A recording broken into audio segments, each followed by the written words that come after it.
Vous pensez qu'on a franchi une étape dès ce jour où Pavel Durov a été interpellé? Oui, on a franchi C'est une un signe étape. important. Ah oui, oui, c'est une première mondiale. Même Le Monde a écrit première mondiale.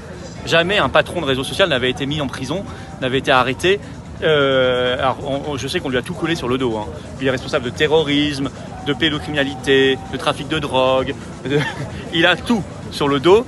Bon, mais avec ce genre de méthode, c'est juger qu'un responsable de réseau social est complice de tout ça, vous pouvez mettre sous prison, sous geôle, tout Internet. Hein. C'est facile, hein. Vous tirez le fil et vous dites que tout le monde est complice. Hein. Ce qui se passe en France maintenant, une tournure internationale au niveau de la liberté d'expression. Oui, parce que Macron est un pion très zélé du système oligarchique.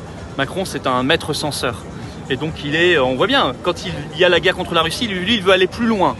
Il est le premier à avoir dit qu'il faut envoyer des troupes. Quand il y a un combat contre la liberté d'expression, il veut aller plus loin. Il est le premier à arrêter quelqu'un, un président de réseau social, sur le territoire français. C'est Monsieur Plus. Quand on lui dit mais Monsieur Plus, plus de mondialisme en fait. Donc c'est une catastrophe, c'est-à-dire Monsieur Moins pour la France et pour l'intérêt des peuples français. Ces prochains jours et prochaines semaines, les dernières questions vont être assez particulières puisqu'on est parti aussi avec un agenda américain, avec les élections américaines. Oui. Tout ceci est aussi en résonance avec ce qui se passe aux États-Unis. Ça joue beaucoup. On peut pas dire le mondialisme veut aller très très vite là et rendre certaines choses irréversibles parce qu'ils craignent beaucoup la victoire de Trump en novembre. Donc il faut rendre la guerre irréversible, il faut rendre la censure, exactement, il faut rendre la censure irréversible parce que si jamais Trump arrive au pouvoir, allié maintenant, je le rappelle, c'est le gain de cet été, il est allié à Musk et il est allié à Kennedy Jr.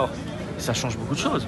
C'est plus le même, c'est pas 2016. Vous voyez, c'est vraiment maintenant quelque chose, on est vraiment dans un combat antimondialiste. S'ils gagnent, ils savent que c'est la paix et c'est la liberté. Ben, c'est surtout ce qu'ils ne veulent pas. Donc ils veulent rendre un maximum de choses irréversibles au cas où Trump l'emporterait. Dans ce cadre-là, vous vous êtes dit aujourd'hui c'est le bon jour. Ce 31 août, c'est le bon jour pour la rentrée. Il n'y a jamais de bon jour ou de mauvais jour, c'est pas facile parce qu'il y a encore des gens en vacances. Non mais c'est important parce que ça s'est passé récemment. Oui, mais c'est important d'y être, il faut y être, il faut marquer le coup. Nous on mène le combat pour la destitution depuis des mois et des mois.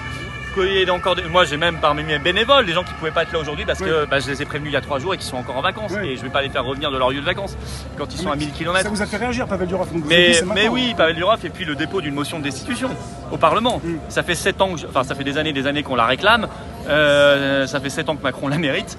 Elle est déposée. Alors, on va pas commencer à dire ah bah non finalement ça nous convient pas, on va pas jouer au RN qui dit on va pas la voter parce que c'est pas bien, ça vient pas de nous. Non mais faut arrêter là. Là, c'est vraiment se payer à la tête des Français.